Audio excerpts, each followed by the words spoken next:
Hot coffee exploded like a slap across the middle of a high-end cafe in the Loop, a place where soft jazz and expensive suits were meant to cover up indifference. An old man walked in with an empty paper cup held to his chest, his voice rough as he asked for a little warm water. Before anyone could even answer, a contemptuous laugh rose from a table near the window. Carter Hargrove rolled his wrist as if he were performing for a camera, then deliberately stumbled into the server's tray to manufacture an excuse. "You've dirtied the place," he said, and right after that, the cup tipped. A stream of scalding coffee spilled straight toward the old man like a public act of humiliation. Bree Caldwell didn't have time to think. She moved on pure reflex, throwing herself in front of him before the burning liquid could touch that wrinkled skin. The coffee splashed across her wrist, soaked through the thin fabric of her uniform, and hissed into her flesh like a hot blade. Bree's scream sliced the air clean in two. The cafe's conversations died on the spot. A silver spoon froze halfway to a porcelain cup. People lowered their eyes to the menu as if they'd just discovered something more important than a human being collapsing to the floor in pain. Bree shook hard, tears spilling over, her hand turning a furious red and beginning to blister under the cold lights. "And Carter," he laughed out loud.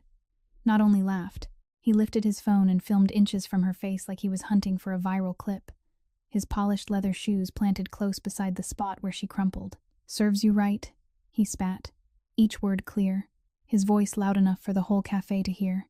"Next time watch where you're going." No one dared step in. The staff stood rigid, terrified of losing their jobs. The wealthy customers pretended to be busy. In a place like this, Preston Hargrove's son was treated as if the law were nothing but decoration.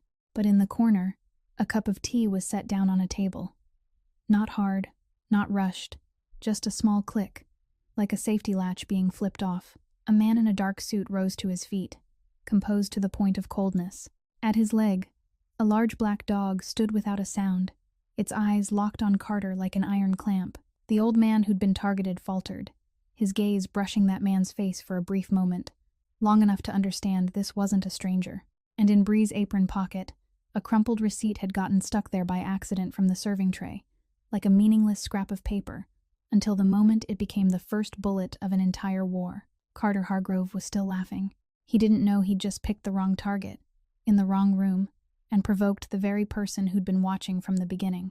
If you think this story's worth following, please tap like to support it. Share it with friends so they can enjoy it too. And don't forget to subscribe to the channel so you won't miss the next part. The ambulance tore through the glossy streets of the Loop, its siren stretching out in a long wail that felt like it was ripping apart the last scraps of polite pretense still clinging to Bree. Pain from her wrist burned like live coals, and every heartbeat felt as if someone were pouring more boiling water onto her skin. Yet what made her shake even harder was the thought of the apartment rent about to come due, and Noah waiting for his sister at home with a refrigerator that was almost empty. In the emergency room, cold white lights spilled down and made everything look lifeless, and the sharp stink of disinfectant was so harsh it clogged her breath. A nurse cut away the fabric that had stuck to her skin. Bree clenched her teeth so she wouldn't cry out, and still the tears kept falling because the burning sensation spread all the way up to her elbow. The doctor studied the injury, his voice steady but not gentle at all. A deep burn. It would need cleaning, ointment, a compression bandage, monitoring for the risk of infection, and she'd have to stop working for a while. The moment she heard the words "stop working," Bree felt her throat go desert dry, her mind turning hollow as if someone had pulled all the air out of the room. At the same time, back in the high-end cafe, the story was edited as fast as a button press. The manager pulled the staff into the bar area and hissed that no one was to speak to the press, no one was to post anything online, that this was only an accident, and they had to protect the brand image. One person hurried to mop the floor, another replaced the tablecloth, as if wiping away the coffee stain could wipe away the scream. The security cameras were checked with tense faces. A phone call went out, a few clipped sentences, and the atmosphere snapped into emergency mode, a full effort to put out a scandal before it spread. Carter Hargrove, meanwhile, walked out through the front door, his coat slung over his shoulder like he'd just finished watching a bit of entertainment, his mouth still curved in that faint, lazy smile. He didn't forget to record one more short clip, panning across the silent tables and chairs, and he said, like he was tossing out a harmless joke, that the server was being too dramatic. Then he shoved the phone into his pocket. A bodyguard opened the car door. He slid in, The engine roared, and the vehicle vanished into traffic, leaving behind a cafe that was trying not to tremble and a room full of people who'd just learned one more lesson about silence. Hal didn't go back to the cafe. He stood at the hospital entrance, his thin coat shivering under the air-conditioned chill. His eyes fixed on the emergency doors as if he feared that if he blinked, the girl would disappear the way so many people had disappeared from his life.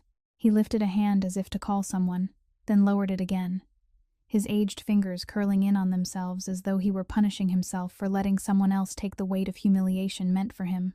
When Bree was wheeled out after her wound was treated, her arm wrapped in thick bandages, her face pale and slick with sweat, she saw Hal at the end of the hallway.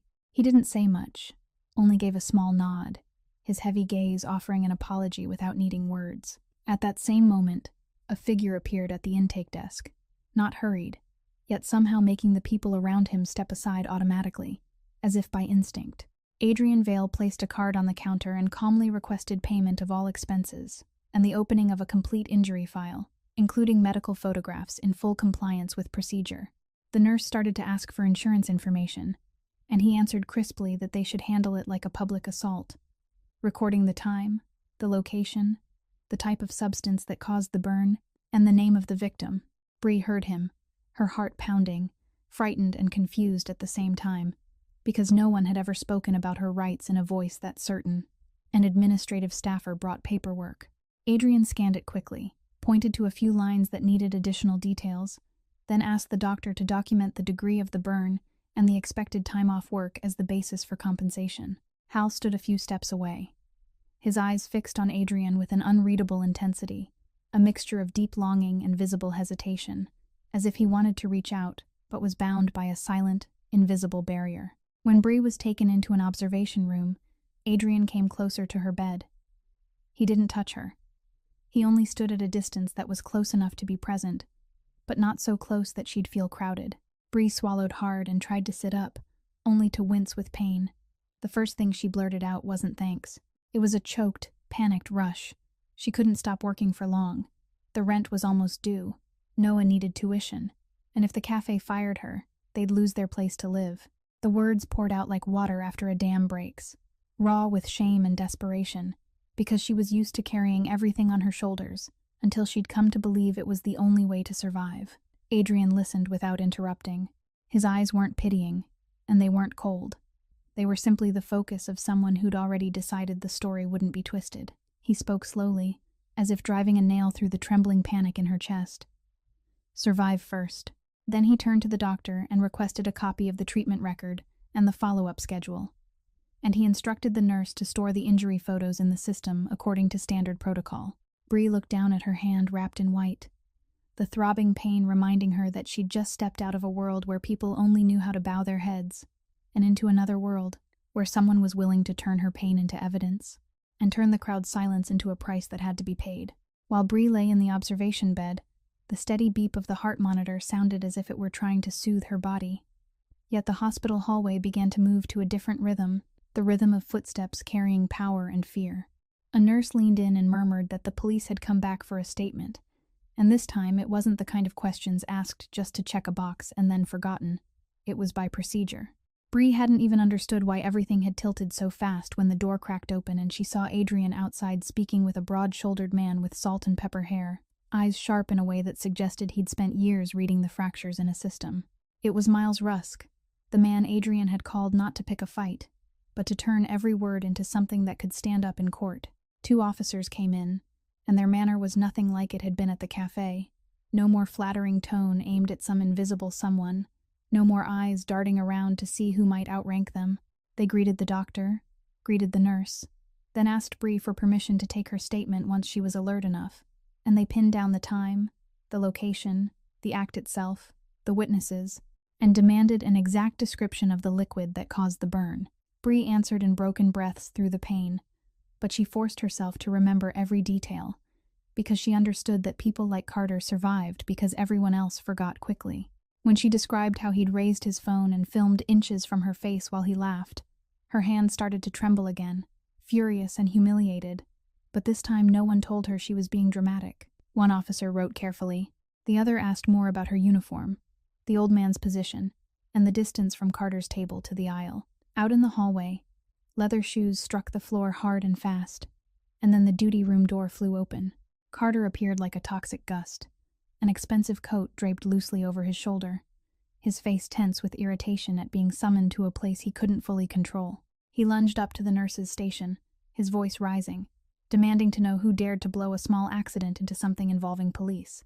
A nurse tried to explain that it was procedure because there was a serious injury, but Carter tipped his chin with a thin smile and said that one phone call was all it took for everything to disappear, like it always did. At that moment, Miles stepped out of the hallway's shadow and placed himself between Carter and the patient area. Not aggressive, just solid enough that Carter had no choice but to look straight at him. Miles introduced himself in a voice that was cold and just polite enough, saying he was legal counsel for the victim, and he was present to make sure the process was carried out properly. Carter let out a contemptuous laugh and asked who he was to dare block the way.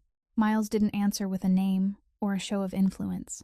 He only said one sentence, like dropping a stone into still water and sending ripples outward in a direction Carter couldn't control.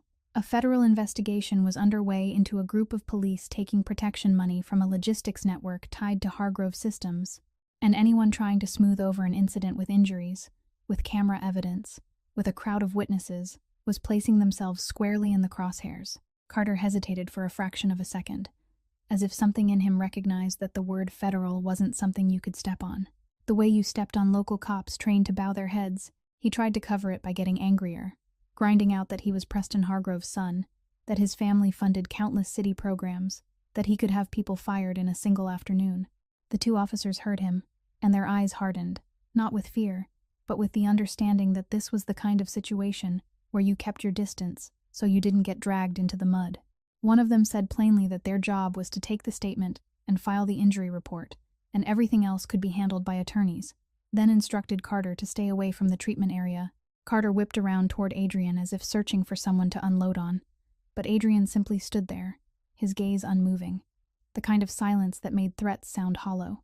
Carter pulled out his phone and called someone, speaking like he was issuing orders, but the moment the line connected, he went quiet for a few seconds, then ended the call in frustration, as if the voice on the other end no longer spoke in obedience.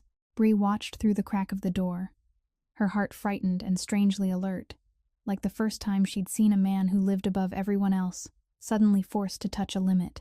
While one officer asked her whether she had anyone who could testify, Bree caught fragments from the hallway, Miles mentioning words she'd only ever heard in crime shows, yet now they slid past her life like a blade. RICO, organized investigation, and an outsourced IT company that had worked for multiple retail chains, possibly connected to camera footage being blurred if someone wanted it. Those words glittered with danger and sent a chill along Bree's spine, because she understood then that this fight wasn't only about a cup of coffee. It was about an entire system that knew how to erase tracks. She tightened her fingers around her white bandages, pain spiking so sharply it stung behind her eyes, yet her mind felt frighteningly clear, telling herself that from this moment on, every piece she saw, every sentence she heard, she wouldn't let it slip away, because if she let it slip, the first to fall would be her and Noah, not the people who'd built their lives on pushing others over the edge. Bree left the hospital when the sky had turned gray, her hand wrapped in thick bandages and aching as if a slow fire were smoldering under her skin. She stepped through the automatic doors. Cold wind made her shiver, but what shook her more was the thought of Rent and Noah. The car dropped her in front of the old apartment complex, where the hallway smelled damp and the sound of televisions leaked through closed doors. Noah opened the door at once, his eyes red, an ice pack in his hand, trying to smile so his sister wouldn't be as scared. He helped Bree down onto the worn chair in the living room, pulled the curtains shut, then gently set the ice pack near her wrist so the cold could soften the burning that kept surging in waves. Bree clenched her teeth and looked around the small room like a box, where everything was measured in days and worry, and there was no room for mistakes. Noah dug through a drawer and pulled out the electric bill, the medicine bill their mother had left behind, and a past due notice stuck to the refrigerator. His voice went hoarse when he said the landlord had messaged that if they were late again, the door would be locked. Bree closed her eyes, the humiliation at the cafe coming back like a stain that wouldn't wash out. She didn't hurt only from the burn. She hurt because she knew that if she lost her job, the two of them would slide into a hole no one would even notice. Noah poured her a glass of water and whispered that he'd asked for extra shifts. but hours were being cut there too. Then he hesitated and asked whether she'd messed with someone she shouldn't have messed with. Bree didn't answer right away. She looked at her hand wrapped in white, remembered Carter's smiling face and Miles's cold voice mentioning a federal investigation, remembered the silence of the entire cafe, as if her pain were nothing. She stood up slowly and went into the tiny bedroom, hung her uniform over a chair, then stopped short when she saw the apron bag still hanging on its hook, heavier than usual because she'd shoved something into it in the chaos. Bree slid her hand inside, touched a crumpled scrap of paper, pulled it out, and unfolded it slowly with trembling fingers. It was the receipt. The ink smudged a little from sweat and hurry, but the important lines were still clear. The transaction time, the checkout station, the order code, and a string of characters from the POS system that she didn't fully understand, except that it was the footprint of a truth. Noah stepped in, saw the paper, and asked what it was. Bree told him it might be the only thing that proved what happened at the cafe wasn't an accident, because everything else could be erased, twisted, bought. She remembered the words she'd caught in pieces: outsourced IT, an admin account, and how people could make a camera go blurry with a single tap. Bree picked up her phone. With her uninjured hand, she typed slowly but with resolve, searching for the tip line link she'd once seen in an older article about exploited workers. She photographed the receipt from several angles, zoomed in on the order code and transaction code, then sent it with a short message saying she was the victim in the burn incident at a cafe in the Loop. The cameras might have been tampered with, and she had the POS code to trace it back. Noah watched her do it, frightened and impressed at the same time. Like it was the first time he'd seen Bree do more than endure. Not long after, the phone vibrated with a message from Jenna Park, the words sharp and stripped down like someone with no time for detours. Jenna said the payment code and POS data could be used to trace transaction logs, identify the device, the admin account, and even the moment someone accessed the system to delete or alter the camera footage, but Bree had to keep the evidence intact and not hand it to the manager or anyone claiming they were there to help. Jenna said she was working with a data recovery specialist named Tariq, someone who could rebuild the path of the data if any trace still existed on the intermediary system, and what Bree had just sent wasn't a meaningless scrap of paper. It was the end of a line. Bree finished reading, her heart racing as if she'd just stepped through a door without knowing what waited on the other side. She thought of Carter living comfortably, of Preston Hargrove buying silence, of the police who'd lowered their voices at first, then changed them after a phone call, and she understood that this game wasn't only good and evil, it was networks and invisible hands. Noah asked softly whether they were in danger. Bree looked at her little brother and, for the first time, saw that Noah's eyes held not only worry, but a small thread of hope. She tightened her grip on the crumpled paper in her bandaged white hand. The pain was still there, but now she didn't feel like she was only the waitress being blamed. She was holding the end of the line, and if she didn't let go, maybe this time silence would have to pay. That night, Bree barely slept, not because the burn flared in sharp waves, but because it felt like she'd touched a bare electrical wire, and one careless move could set this small apartment on fire. The next morning, just after Noah walked out the door for work, Bree heard a steady knock in the hallway. It wasn't rushed. It wasn't loud. It was the kind of knock used by someone who was certain the door would open. She got up, her heart pounding, and looked through the peephole. A man stood there in a dark coat with the collar turned up. A plastic card clipped to his chest looked like a badge, catching the hallway light in a way that made it seem real. Bree opened the door only a crack with the chain latched, just enough to hear his voice. He said her name perfectly, every syllable right. He recited the apartment address like he was reading it from a file, then smiled with a polished, false courtesy, and asked about her injury as if he were a support worker. After that, he held out a packet of papers with a pen and said it was an occupational accident confirmation form. If she signed, everything would end quietly. The cafe would offer a little help, and she could come back to work when she healed. Bree glanced over it fast and saw lines that flowed too smoothly, as if they'd been written long before she ever got burned.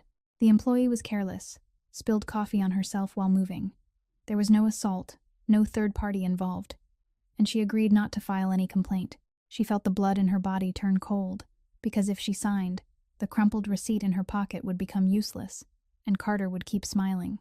But before she could say anything, the man's eyes slid down to the framed photo on the shoe shelf, where Noah stood in a part-time work jacket, and the man's voice dropped. the way a blade skims skin. Noah Caldwell works at the grocery store near the overpass. Late nights, the road gets very dark. Traffic accidents happen all the time. Bree gripped the door chain so hard her knuckles went white, her throat tightening until she could barely breathe. He didn't need to shout. He didn't need to pound on the door.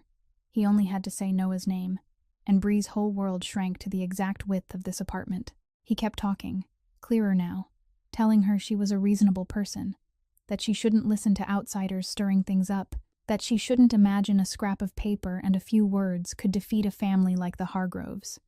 Because in this life, poor people had only one choice. They had to know their place. Bree stared into his eyes through the crack in the door, forcing her face to stay calm. Then she gave a small nod, like a frightened person surrendering. She said she needed time to read it carefully. She said she'd sign. She only asked that he not do anything to Noah. His mouth lifted in satisfaction. He pushed the packet a little closer through the gap, and in that instant, Bree slid her hand into her pocket and pressed the record button on the phone she'd prepared the night before, the screen giving a soft vibration like a secret heartbeat. She asked again, very slowly, as if she were confirming the terms, that if she signed, Noah would be safe, and who would guarantee that? The man gave a low chuckle and said, half joking and half not, that in this city there were people who could guarantee anything, and she didn't need to know their names. Then he let a phrase slip, loose but poisonous all the same. People from the subcontractor would keep an eye on her family, meaning she shouldn't make them annoyed. Bree swallowed, pretended to shake, and asked what would happen if she didn't sign. He tilted his head, his voice turning gentle like he was soothing a child, but every word carried weight. Then Noah would have trouble, and she would lose her job, lose her home, lose everything. Bree felt the phone in her hand grow hot, not from heat, but from the truth being captured second by second. And she understood this was the moment she had to play weak in order to live. He brought the pen closer and demanded she open the door so she could sign more easily. But Bree said her hand was bandaged, and she couldn't sign right then. She'd sign after the bandage came off. The fake patience on his face slipped a little. Irritation flashed in his eyes, as if he wasn't used to being stalled. Right then, calm footsteps sounded from the far end of the hall. Not fast, but steady, and somehow the air itself seemed to change temperature. The man with the badge turned, then went rigid for a moment when Adrian Vale appeared with Miles. Dark coats, eyes cold as deep water. Adrian didn't ask questions. He didn't argue. He only looked straight at the badge on the man's chest and said one short sentence, just enough to make it clear this wasn't an empty threat. You're standing at the wrong door. The man forced a thin laugh, trying to keep his role, saying this was a support procedure for an employee injured in an accident. Adrian didn't answer. He only took half a step forward, not invading, but enough to make the other man feel that this hallway had changed owners. Miles glanced over the packet and said that any communication related to the case would have to go through counsel and be documented, and that any threat aimed at Noah would be added to the criminal file. The man with the badge clenched his jaw. His eyes flicked around as if searching for a way out. Then he stepped back and tried to say they only wanted a settlement. Adrian kept his voice even, neither raised nor lowered, yet it sounded like an order. Leave. The cold in that one word told the man that if he stayed for one more second, the price would no longer be a warning. He shoved the pen into his pocket, folded the papers, backed away again, and before he turned out of the hallway, he looked back at Bree with a smile as thin as paper. Remember what I said about Noah? The door shut. Bree leaned against it, breathing in broken pulls, her hand still holding the phone that was recording. Adrian didn't ask whether she was scared. He only looked at the bandage on her arm, then looked into her eyes, as if confirming she was still standing. After they left, Bree locked the door, sat down on the floor, played back a few seconds of the recording to make sure it hadn't failed, then sent it immediately to Jenna Park with trembling hands. Jenna replied very quickly, saying the voice on the file wasn't a cafe employee and wasn't a police officer. It matched a group of hired collectors working for a subcontractor that specialized in handling problems for Hargrove, and if they'd come all the way to her front door, then the game had moved to another level. Bree looked out the window at the low gray sky, and her stomach sank, because now she understood this was no longer Carter's reckless stunt. This was a system with teeth, and it had just bitten down on her family. After she sent the audio file to Jenna, Bree stayed on the floor with her back against the door, the bandage on her arm damp with sweat. She understood. The people who'd knocked weren't making empty threats, and her biggest fear wasn't for herself. It was for Noah. By late afternoon, her phone buzzed. An unfamiliar number sent a short text. "Open the door. I don't want to scare you." A very light knock followed, nothing like the rhythm from that morning. Bree opened the door, a crack with the chain still latched, and saw Hal standing there, his old cap in his hands, his eyes red as if he hadn't slept. He asked whether Noah was home, then stepped inside very slowly, as if he was afraid of carrying trouble into the small room.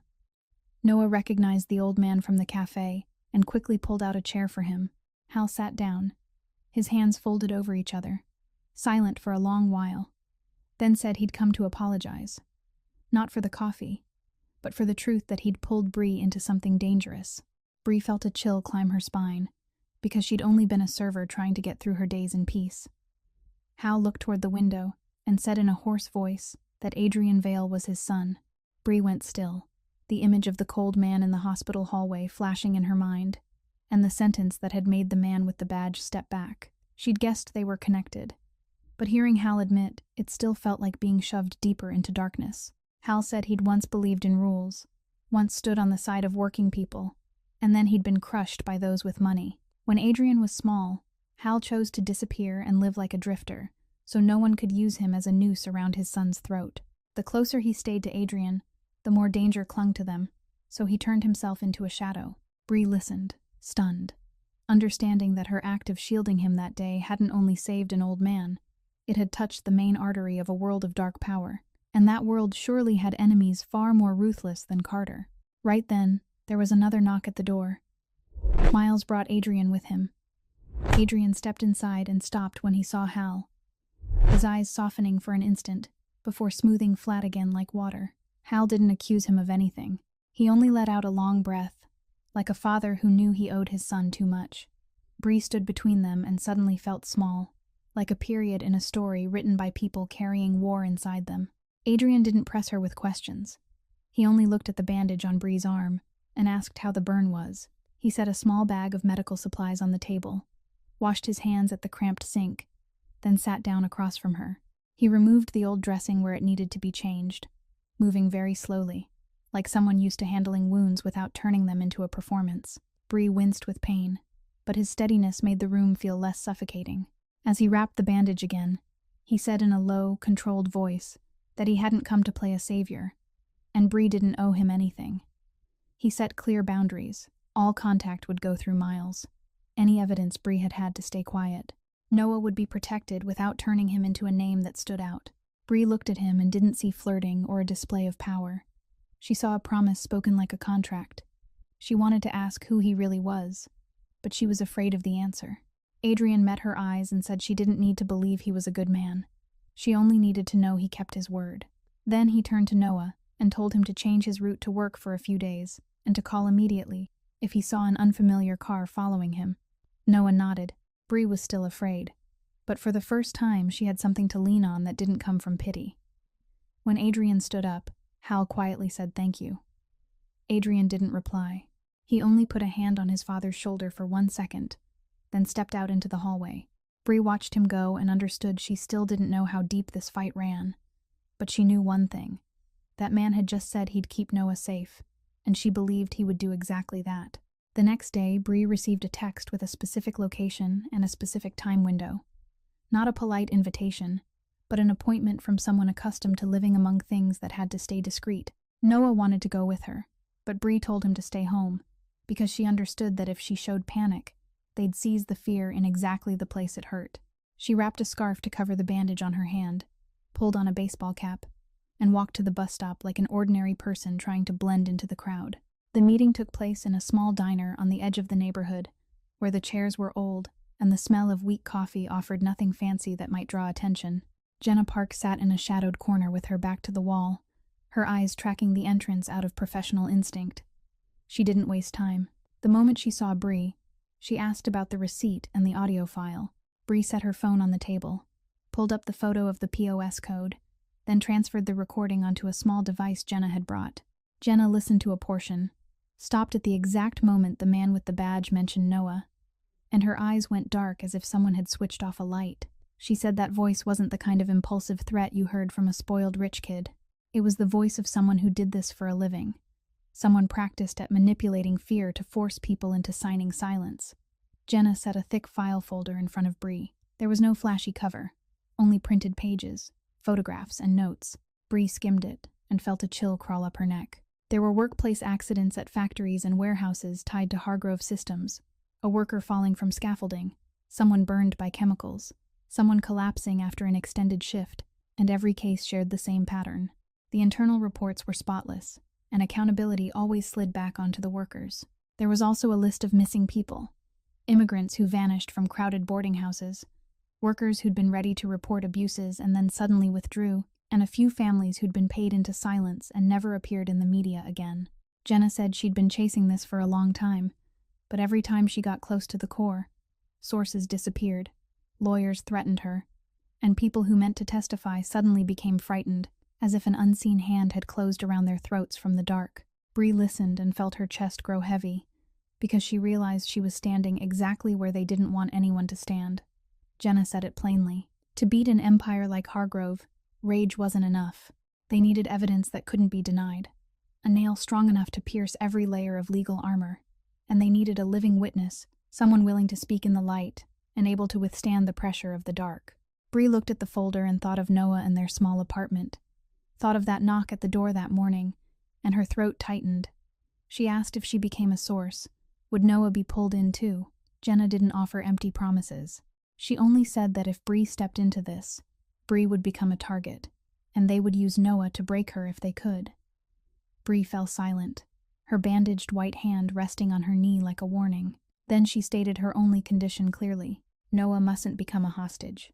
He mustn't become a name dragged onto the internet to be torn apart, and if things went too far, she wanted an exit path for her brother. Jenna nodded and said she understood, and that was exactly why they needed a plan, not a headlong rush that amounted to suicide. Right then, Adrian appeared at the diner door. He didn't come farther in. He only stood where Jenna could see him, like a signal that Bree wasn't here alone in this fight. Miles sat in a car parked nearby, his eyes scanning through the glass like a guard. Adrian didn't sit at the table. He only listened as Jenna summarized in a few sentences, then said briefly that Noah's protection would be increased, but kept discreet. No show. Nothing that would turn the boy into a focal point. He also told Jenna to keep Bree out of the media's line of fire until they had enough evidence and enough people ready to stand up. Because if Bree's name went out too soon, Hargrove would kill her with public opinion before anyone ever laid a hand on her. Jenna agreed, and she handed Bree a dedicated phone, instructing her to contact them only through that channel, not to use anyone's name in messages, and to write down everything she could remember, no matter how small, because any detail could be the piece that locked them in place. Bree looked at Adrian and didn't see the softness of a romantic movie. She saw a cold order being built to protect something very simple. Noah gets to live, and the truth doesn't get buried. When Bree stood to leave, Jenna added one more sentence Bree wouldn't forget. A fight in the light always needs a detonator they can't deny, and sometimes that detonator is sitting in the hands of a server no one thinks to remember. Bree stepped outside. Pale sunlight landed on the white bandage, and for the first time, she understood she wasn't only trying to survive one day at a time. She was choosing to stand on the side of light, even if that light might burn her one more time. After the meeting with Jenna, Bree did exactly what she'd promised. She didn't talk much. She didn't pour her heart out. She focused on one thing and one thing only. Noah had to get home safely. But there were things that found you even when you stayed quiet. That afternoon, while Bree was trying to sleep a few hours to make up for the pain and the sleepless nights, the dedicated phone Jenna had given her buzzed with a short message from Noah. "Sis, there's a strange car parked near the lot. I've seen it since morning." Bree's heart turned to ice. She called him back immediately, but Noah only spoke softly and said he was at school and didn't want to make a big deal out of it. He was afraid he might have misread it. Bree didn't argue. She threw on a coat, hid the bandage under a long sleeve, slipped the phone into her pocket, and went straight to the bus stop. On the way, she remembered Adrian telling them to change routes. She remembered Miles saying the person you feared most wasn't the one holding a knife. It was the one who made you stab yourself with your own fear. When she got near the campus, Bree didn't rush in like someone panicking. She looped around to the back and took a position where she could see the parking lot without exposing herself. Noah stood beside a friend's old car. his backpack slung over one shoulder, trying to look normal. And in the distance, a man leaned against a dark SUV, posture like he was checking his phone, but his eyes never leaving Noah. Not the kind of person who'd wandered in by mistake. The kind who'd come to the right place at the right time. Bree drew a deep breath, forced the shaking down, then called Noah without letting the phone ring, only long enough for him to see her name on the screen and understand she was here. Noah glanced around, spotted Bree, and his eyes widened, relieved and scared at once. The man noticed the movement too. He pushed off the SUV and started walking toward Noah with an easy, unhurried pace. Bree didn't wait for him to reach her brother. She stepped out of the shadowed corner and walked straight in. Not fast, not slow, as if she had every right to be there. Noah started to say something, but Bree signaled for silence. The man put on a false, polite smile and asked if Noah Caldwell was Noah Caldwell, asking softly but just clearly enough to show he had the name in his hand. Noah backed up half a step. Bree cut in, her voice not loud, but firm, and asked what he wanted. He looked at Bree, his gaze sliding over the long sleeve hiding the bandage. Then he smiled thinly, like someone who'd met too many people pretending to be tough. He said he only wanted to remind Noah that his sister was causing trouble, and trouble had a price. Bree felt her knees go weak, but she remembered the condition she'd given Jenna. She remembered Adrian saying Noah would be protected. She remembered that if she backed down now, they'd push forever. She stared straight into the man's eyes, then suddenly raised her voice just loud enough that students passing by turned their heads. She spoke clearly, her voice shaking but defiant, as if she were throwing the truth back at him. "I know exactly what you're doing, and I know about the federal investigation. You're harassing a witness now, and every word is being tracked. If you touch us, you're not just threatening a waitress, you're walking straight into a federal trap." The man flinched for a fraction of a second, his brows tightening because he hadn't expected a girl who looked like a server to say something that gave people headaches. Bree didn't stop. She pulled out her phone, lifted it high, switched on the front camera, and angled herself so his face and the license plate behind him were both in frame. She spoke even louder, as if she were going live. "Hi everyone, this is a man who says he's here to remind my family. I'm recording. If anything happens to me or my brother, this video will be automatically sent." In truth, she didn't have any automatic sending set up at all, but what she needed was the hesitation in his eyes, the moment he had to wonder whether she was telling the truth, whether someone nearby was filming too, whether he might become living evidence. A few people walking past slowed down. One young person pulled off their headphones to look. Another turned around, and that was enough. The lot suddenly wasn't a private place for threats anymore. The man's eyes flicked quickly around. His fake smile sagged a little. His voice dropped as he told her not to overdo it, that she was asking for trouble. Bree clenched her teeth. Her hand held the phone so tightly her knuckles hurt, and she said it like a declaration. "The trouble is you standing here." A second of silence stretched out. The man looked at Noah, then at Bree, and finally took a step back, like someone realizing today wasn't going to be easy. He left behind a sentence thin as paper, that they'd meet again, then turned away, got into his vehicle, slammed the door, and drove out of the lot. Noah stood frozen for a few beats, then let out a hard breath, his eyes reddening with fear and anger mixed together. Bree pulled Noah away immediately, not letting him stand there and watch, her uninjured hand clamping around her brother's wrist like she was holding on to the one piece of life she couldn't lose. On the way out of the campus, Noah looked at his sister like he was looking at someone new, and asked how she'd dared. Bree didn't answer with hero talk. She only said very softly, like she was speaking to herself, "If I keep being scared, they'll eat us alive." And in that moment, Noah nodded, seeing for the first time that his sister wasn't only enduring to survive, she was standing upright to protect. After what happened in the parking lot, Adrian didn't treat the threats as mere door-knocking meant to rattle someone anymore. He took them as a signal that Hargrove was probing for a way to snap the weakest link, and that link was a poor college student named Noah. In the quiet privacy of his workspace, Adrian listened as Miles reported every detail of what Bree had done at the school.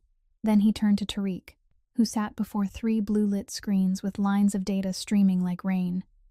Tariq didn't ask whether Bree was scared. He only needed what she'd captured, the license plate, the pause code, and the payment log traces Jenna had forwarded. From the strange vehicle's plate around the cafe, from the string of transactions tied to a camera maintenance service vendor, Tariq built a connection map between subsidiaries and subcontractors, then circled an anomaly on the outskirts, a place that on paper was only an empty storage yard. Not registered for manufacturing, not registered for lodging, yet its electricity usage spiked in nightly cycles, steady as an overdriven production line. He pulled public data on regional power consumption, compared it to nearby warehouses, and pointed to a set of coordinates, saying that if this were truly an empty warehouse, it couldn't be burning that much electricity unless there were industrial lighting arrays inside, presses, welders, or something that had to run continuously. Miles studied the summary chart and nodded slowly, while Adrian stayed silent, a silence so cold the room seemed to drop in temperature. He ordered reconnaissance first. No noise, no calling local police, because he knew there were places where calling the wrong people turned evidence into ash. Night fell, and a black vehicle moved along empty roads leading out to the warehouse district. Onyx lay still in the car, streetlights reflected in his eyes like 2 drops of amber. Adrian and Miles sat in front, and Tariq rode in a second vehicle, with one member of the team, carrying signal capture equipment and an infrared camera. From a distance, the compound appeared as a dark, concrete mass. Tall fencing, barbed wire, exterior floodlights sweeping. But the strange thing was that the beams were aimed mostly outward, as if to spot people trying to run, rather than to stop anyone from coming in. Guards patrolled at the gate, yet their steps didn't carry the anxious alertness of people worried about thieves. They carried the controlled rhythm of prison watchmen. Tariq leaned close to the glass and whispered that the warehouse's internal cameras were broadcasting on a segregated network, not tied to the public internet, as if someone feared remote access or feared their trail could be tracked. Adrian didn't let anyone rush in. He watched, counted the patrol rhythm, mapped the blind spots, and timed the trucks moving in and out. Only when a cargo vehicle left the gate and a gap opened did they move. Tariq used his device to jam the alarm signal for a brief window. Miles popped a side door with clean, practiced motions like a man who'd done it his whole life, and they slipped inside like shadows. The first smell that hit them wasn't cardboard or pallet wood. It was a sharp, chemical stench, the kind that made your throat burn and your eyes sting. Inside, it wasn't just racks of inventory. There was a makeshift assembly area. Cold white fluorescent lights hung low, machines hummed, and metal met metal in a dull, repetitive rhythm. They saw workers bent over, wearing torn protective gear and thin gloves, many coughing hard, some wrapping cloth over their mouths. A woman's wrist bore red marks like chemical burns, and a man's arm was mottled with darkened patches like skin that had been eaten away before. No one looked up as Adrian passed, not because they didn't see him, but because they'd learned not to react if they wanted to avoid punishment. Along the wall were thin mats and old blankets. In one corner, an electric burner with a pot of water quietly boiling. In another, a crude temporary toilet. All of it proof they were living right here. Miles crouched and pulled a stack of papers from a locked plastic box. Photocopies of passports, identity documents, insurance cards, all of it held like chains. On a wallboard, there was a list of names and numbers written in marker, and beneath it, a phrase that made anyone's spine go cold: FIDET. Tariq took photos, recorded video, captured timestamps, angles, the machine noise. Everything needed to turn this into evidence nobody could deny. Adrian moved closer to a young woman, his voice not loud but clear enough to hear, and asked whether they were being held here. She looked at him with empty eyes.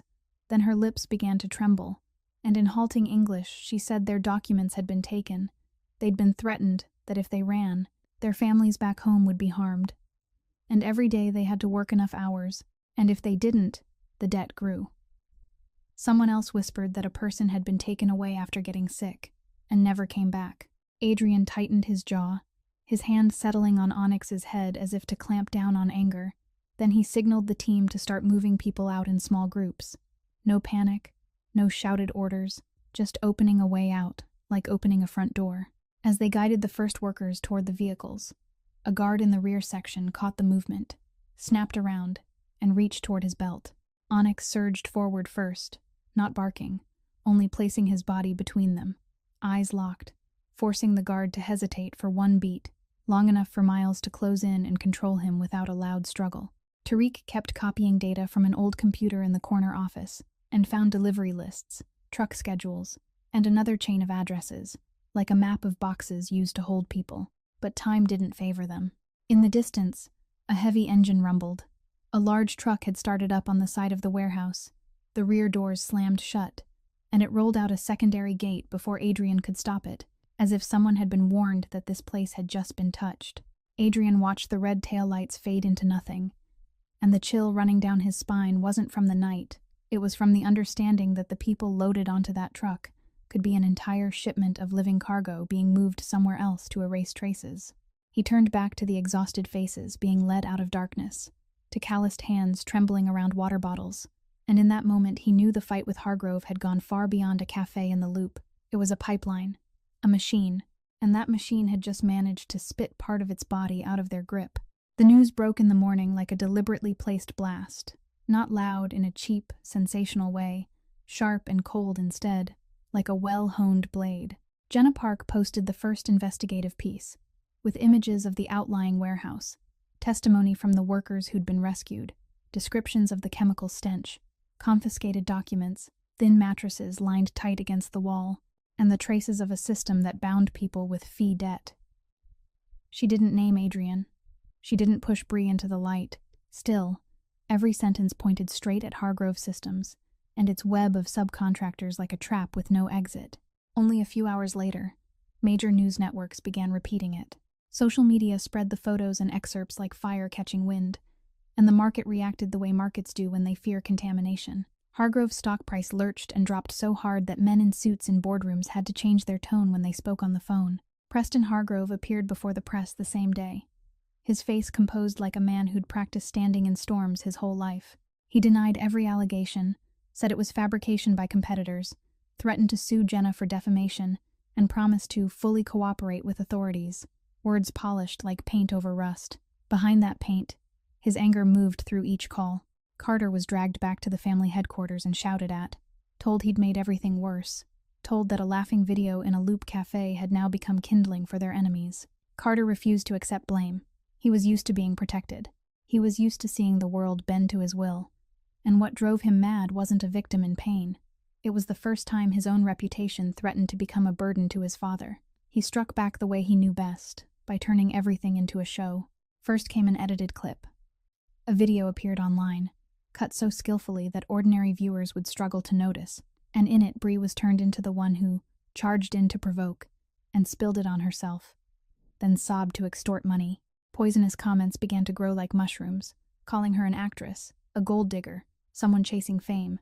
Noah read a few lines and went pale, and Bree felt as if the burn on her hand hadn't even healed yet before someone poured salt into it.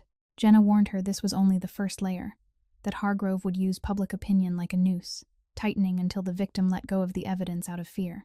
Carter, with the instincts of someone who lived on attention, didn't stop at a clip. He played dirty in a way only someone reckless and media-savvy would think up. That night, Carter's account posted a video recorded by an elevator camera in a luxury building he frequented. In the video, Carter stepped into the elevator. A masked figure followed. The doors shut. The image jolted. The sound went muffled. Then it cut to Carter stepping out with a bruised cheekbone and a split corner of his mouth. He stared straight into the lens, as if he were staring at the whole city, and said his family was being blackmailed by a gang, that they were threatening him, threatening his father, threatening even their employees, and that it had all begun with a waitress, colluding with criminals to stage a story. Carter spoke with just enough tremor to look like a victim, yet his eyes lit with a kind of pleasure as the view count climbed.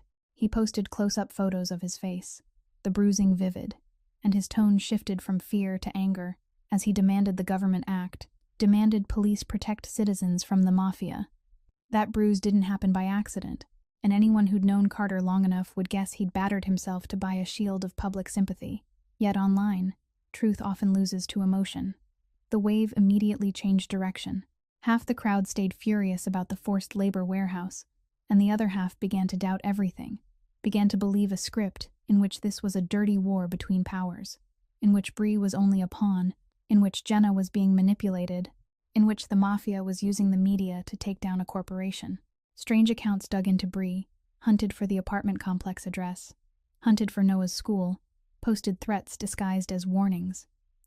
In a closed meeting room, Preston watched the segment about Carter on a screen and realized his son had just handed him what he needed, a reason to legalize repression. Once public opinion started to believe Carter was the victim, any move against Bree or a source could be packaged as legitimate self-defense. Jenna called Bree, her voice urgent without panic, and said Carter was trying to turn her into someone protected by the Mafia so every accusation would look suspicious. And this was his signature counterattack. He wasn't striking the evidence first. He was striking the public's trust. Bree heard Noah in the next room asking if they had to run, and her throat tightened. Not because she was weak, but because she understood the fight had crossed into a new door. A place where evil didn't only hold money, it held the story, and if she didn't grip the end of the line she was holding, they'd rewrite her life in the same voice as Carter's smile. Bree could see Carter's trap so clearly it was like a streak of red paint on a white wall. If she just sat still and took the blows, the whole city would believe she was a liar backed by the Mafia, and then every piece of evidence, every ounce of pain, would be swallowed by the laughter of a rich man's son. She didn't have money to hire a lawyer. She didn't have a media team. All she had was memory and the truth. But for the truth to survive, she needed a nail sharp enough to pin her story to the ground. That night she called a former coworker named Marcy, someone who'd worked shifts with her at the cafe, someone who'd seen Carter enjoy turning staff into entertainment. Marcy hesitated and said the manager had warned them not to talk, that anyone who got involved would be fired. Bree didn't beg with tears. She spoke with the bare honesty of someone from the same bottom rung. If they let Carter rewrite the truth, tomorrow it would be Marcy. It would be anyone. Marcy went quiet for a long time, then let out a breath and said the cafe had a secondary camera system used for internal inventory checks, not on the main network line, and there was a backup machine kept in the storage room, but only the shift lead could open it. Bree asked when the quietest time was. Marcy said a midday time, when customers were sparse and the manager usually went out to meet partners. Bree rewrapped her bandage, pulled on a loose coat to hide the injury, tugged a cap low and put on a mask, then headed to the loop like a shadow blending into passers-by. When she saw the cafe's glass reflecting lights and suits, her stomach tightened, the memory of hot coffee and laughter knocking her down all over again. But she kept walking, because she knew this time she wasn't coming to beg for mercy.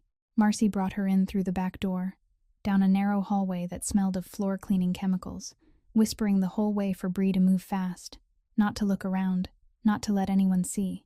Bree nodded, her heart hammering at her ribs like it wanted to break out, yet her mind felt strangely clear. They reached the storage room. Marcy unlocked it with her card, pulled the door shut, and there, among cardboard boxes and syrup bottles, sat a small metal cabinet. Inside were storage devices and a secondary monitor connected to an old computer. Marcy powered it up with shaking hands and said she only knew how to get in. She didn't know the deeper steps. Bree remembered the words Jenna had used about logs and access. She remembered Miles saying that any system trying to erase its tracks still left fingerprints somewhere, because someone always had to touch it. On the screen, a list of folders appeared by date, and Marcy pointed to a file stamped at the exact time the cafe incident happened. Bree forced her breathing steady and asked Marcy to open the access history. A small panel popped up, recording the moment someone had logged in, downloaded the file, then deleted it. Bree didn't understand every part, but she saw the important lines the way you see blood. A strange admin account name. The intervention time only a short distance from the incident itself. The name of the IT subcontractor responsible for maintaining the system, a name Bree had never heard.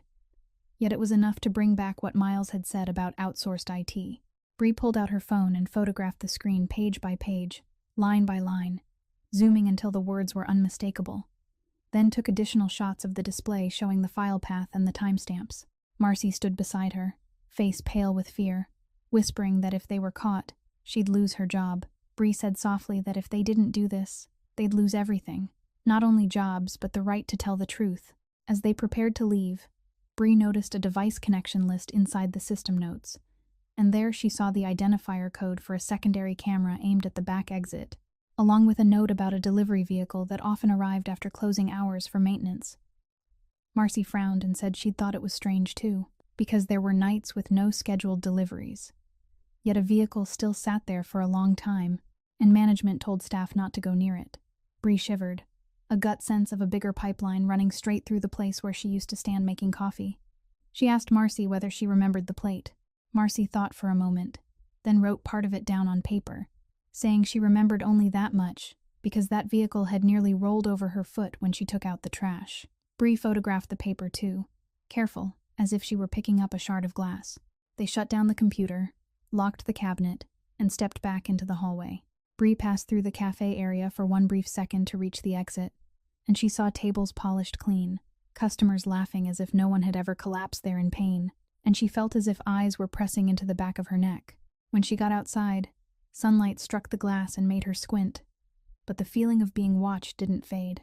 She hurried around the corner, slipped into the flow of pedestrians, and didn't look back, only hearing footsteps behind her blending into the city's rhythm. The moment she got onto the bus, Bree sent Noah a short message. No exclamation marks, no long explanation. Only an instruction meant to save them both. If I lose contact, send all these photos to Jenna immediately. Noah replied with an agreement symbol, and Bree looked at the white bandage on her hand. The pain still stabbed. The fear still rose. But inside her, something hard had just been driven down. A small nail that Carter couldn't pull out with a fake bruise and a few tearful lines on the internet. The moment Bree sent the bundle of photos to Jenna through the private channel, the city answered with a punch aimed straight at Adrian's softest spot, as if Hargrove had caught the scent of the nail she'd just driven down. That night, Noah was washing dishes when he heard distant fire engines, red and blue light bleeding through the curtains like an omen. While Bree tried to steady her brother, her phone kept vibrating with messages from Jenna saying the next piece was being prepared, and the access log photos, and the IT contractor's name, could be the drill bit that pierced Carter's armor. But before they could even breathe, Miles called Adrian in a voice that was rarely urgent. One of Adrian's legitimate facilities on the edge of the city had just been burned. Not an electrical mishap, a deliberate burn. Gasoline poured at the right points, cameras blurred, flames blooming fast enough to turn the warehouse into ash before staff could save anything. It was a filthy reminder that Hargrove wasn't only playing media games. They were willing to burn down innocent livelihoods to force Adrian to pull his hand out of the fight. Adrian stood in his office watching the fire footage that had been sent in, his expression unchanged, but his hand clenched so hard the tendons stood out, and Onyx pressed close at his leg as if he could smell danger in the air. Tariq said they had to move the witnesses immediately, because the warehouses they'd just pulled people from couldn't hold them for long, and every hour that passed was another chance for Hargrove to trace them. Miles nodded, issuing vehicle orders while reminding Adrian they had a list of workers being hidden at a temporary safe point, and they needed to relocate them before dawn. Adrian answered with one short word: "Do it." But just as the team began to prepare, Adrian's phone lit with a call from an unknown number. No greeting, no small talk. Only a recorded clip played. Whined hissing, heavy breathing, then Hal's voice, trembling yet trying to stay calm. "Adrian, don't do anything stupid."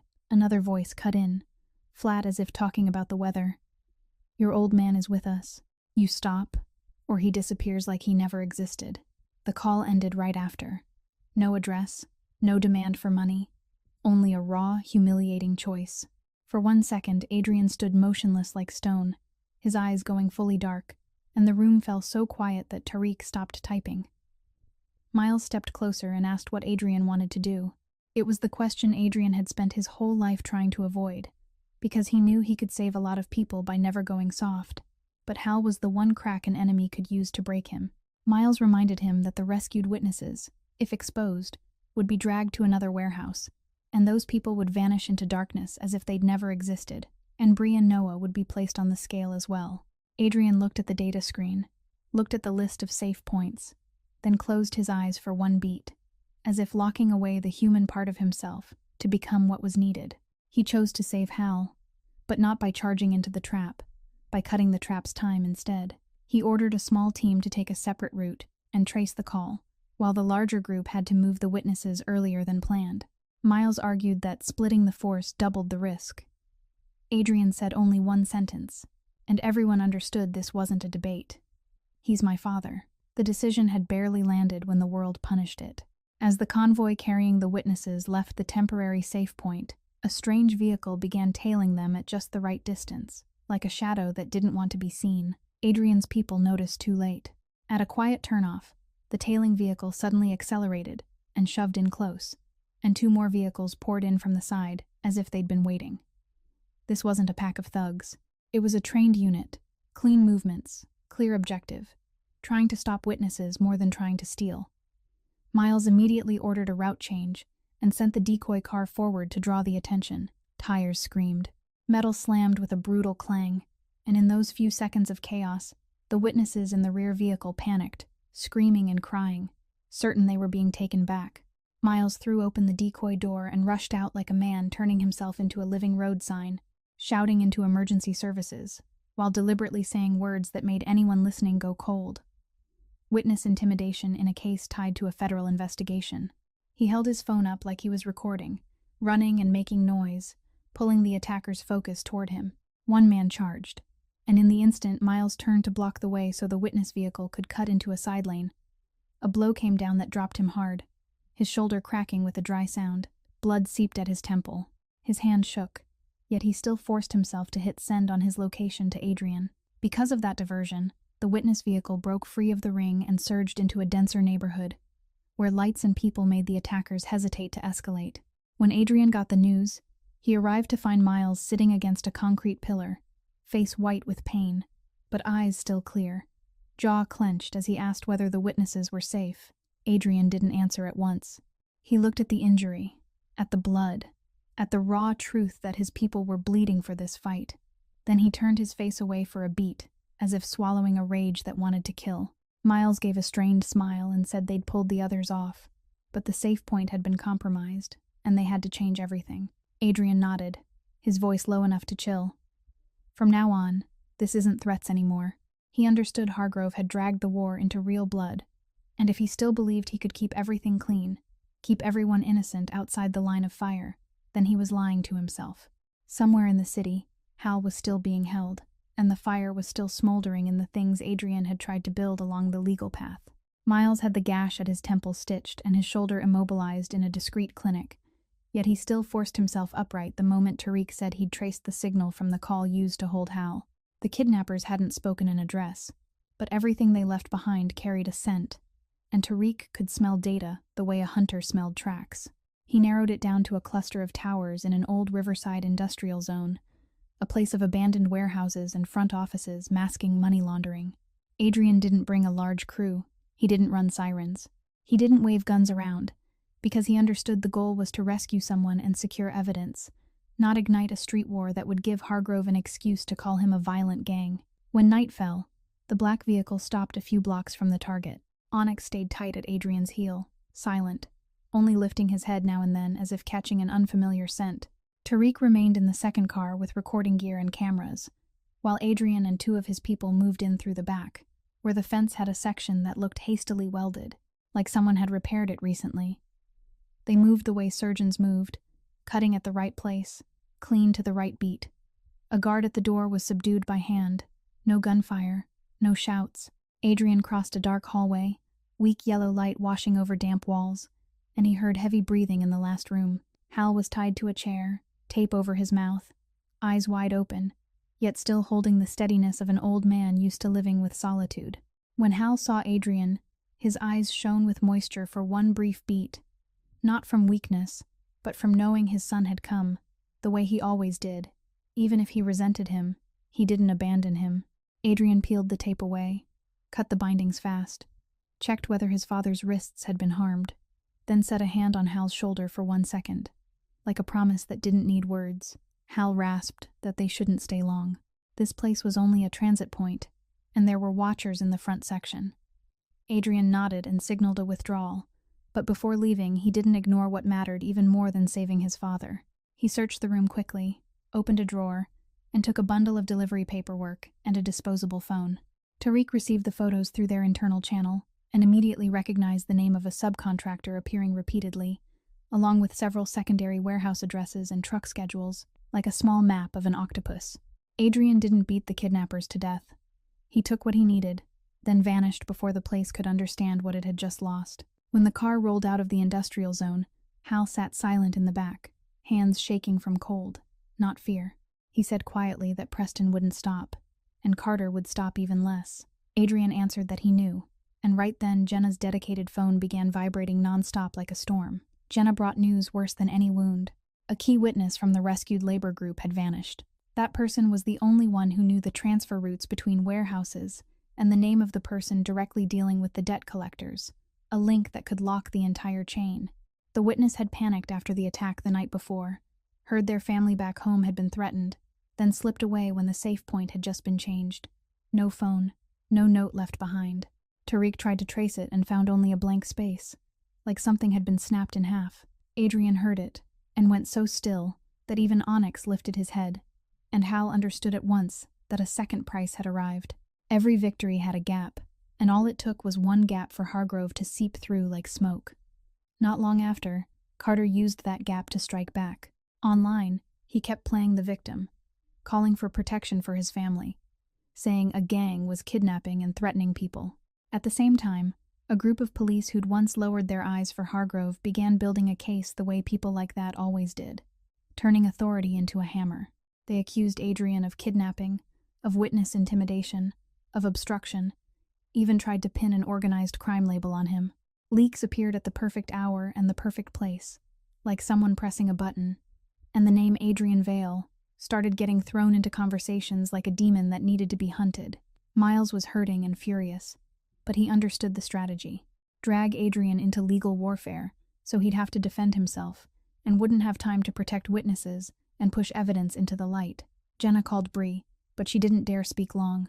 She only said they needed Bree's nail more than ever, the access log photos, the IT contractor's name, and the deletion timestamps, because that was what could prove who was manipulating the system, who was staging the story, and who was truly the one that needed to be investigated. Across the city, Bree stared at the vicious comments under her name and heard Noah ask whether the police were coming to arrest Adrian, and she understood the fight had entered its coldest turn, where you weren't only hunted with guns, you were hunted with paperwork and official seals. Bree read what Jenna sent and felt as if someone had set a stone on her chest. Her nail wasn't a choice anymore. It was the only thing that could pry back the legal noose tightening around Adrian and around the entire story. She checked the photo folder again, arranged everything in chronological order, zoomed in on each access log screen, rephotographed the paper Marcy had written the partial license plate on, saved extra copies onto the backup phone, then sat blank for one beat when she realized her hand was still shaking even though the bandage had been changed. Noah paced the apartment, constantly looking out the window like he feared another strange car would appear. Bree told him to stay calm, yet she could hear her own heart hammering inside fear. In the afternoon, Jenna texted that she needed Bree to confirm one more detail about the subcontractor's name and how fee debt was recorded in the warehouse, because that was the point that could connect directly to forced labor. Bree decided to go out and deliver some things in person to a safe drop, because she no longer trusted relying only on the network when the enemy could buy people, buy systems, buy even a sudden loss of signal. She chose a crowded route, passing the bus stop near the shopping area, where public cameras were common and the lights didn't go out early. At first, everything seemed normal, but when she reached the turn onto the street that led to the main road, Bree realized a gray car was rolling slowly behind her, keeping the same distance as the tail that had followed them at the school parking lot. She didn't stare back. She only watched the reflection in a shop window and saw the shape of the car, saw someone inside, looking straight at her. The back of her neck went icy. She changed direction immediately and cut into a convenience store, pretending to browse, to see whether the car would pass. The car stopped across the street. Bree held a bottle of water with fingers gone white and understood they weren't just trying to scare her anymore. They wanted to cut the line at its source. She stepped back out, merged into the flow of pedestrians, and moved quickly toward a denser area, forcing her breathing to stay ordinary the way Miles had taught. Don't let the tail smell panic. She looped past a block of restaurants with crowded outdoor tables, thinking that if they tried anything, they'd have to think twice. But the car stayed with her, not rushing, like a reminder that they had time and she didn't. Bree sent Noah a short message telling him to lock the door and not go outside. Then she opened the voice recorder app and checked the send channel to Jenna again. She felt like she was walking a wire, a drop beneath her, a gray sky above. Nobody there to catch her if she slipped. When she was about to cross a public parking lot to reach the main road, two men stepped out between parked cars and blocked her path like they'd planned it. One wore a cap, one wore a mask. Both looked so ordinary that if you passed them on the sidewalk, you'd assume they were only looking for a vehicle. The man in the cap said Bree's name very softly, a voice like a draft through a crack, and it was that softness that made Bree understand they didn't need to shout. They only needed certainty. Bree backed up, trying to angle toward the busier side, but from behind, another man was already there, forcing her into the empty space between two rows of cars the way you pin a bird into a corner. A rough hand clamped onto her uninjured arm and yanked hard enough that her bandaged hand slammed into the car body, pain flashing so sharply she nearly buckled. The masked man spoke fast and said she'd done enough. Now it was time to be quiet. Bree swallowed the pain and swept her eyes around. Far off, people walked, but no one looked into this gap, because parking lots always had blind spots made of indifference. She knew if she screamed, they'd cover her mouth, and her scream would die in metal. She had one chance, and only one. In the instant their grip tightened, Bree pulled out her phone with her free hand, hit voice recording, and spoke as fast and as clearly as she could, like reading out a last testament. The subcontractor's name, the secondary warehouse address Tariq had circled, the mechanism of immigrant fee debt used to hold people and seize documents, the license plate of the vehicle that came after the cafe closed, and the fact that the cameras had been accessed and deleted by an admin account tied to the IT contractor. She wasn't speaking like she was telling a story. She was throwing stones into the sea to make a path someone else could swim. At the same time, she hit send on the full photo package and the voice note to Jenna, and another copy to Noah, with the line she'd prepared. "If I don't come home, give everything to Jenna, and don't delete it." The man in the cap snarled and ripped the phone from her hand, but the screen already showed sent. In that beat, Bree saw his eyes shift from calm to furious. He pulled a syringe from his pocket as casually as pulling out a pen, while the other man held her wrists and shoved her against the car. Bree fought to wrench free, but she was weaker, and the burn made her slower. The needle touched the skin at her neck, cold and sharp. She managed one breath, like swallowing light. Then the liquid rushed in and the world began to tilt. Sound faded as if someone turned a dial down. The sky above her dissolved into a smeared gray patch. She heard footsteps moving away, heard a car door slam, heard an engine start. But everything was at the far end of a tunnel. Bree's body went slack and she fell onto cold concrete, her eyes open but unable to focus. Her awareness dragged down into a thick, heavy dark. In the last moment before she sank completely, she thought of Noah, thought of the nail she'd driven in, and felt a strange calm, because this time they could make her silent, but they couldn't take back the bullet she'd just fired out of her own hand. The news that Bree had gone down didn't reach Adrian through a tearful plea for help. It came the way it came on a battlefield, cold and precise. Jenna sent a half-finished voice note and the coordinates of the parking lot, along with a line saying Bree had managed to fire off all the data before she was injected. Adrian read it and his gaze went dark as a moonless night.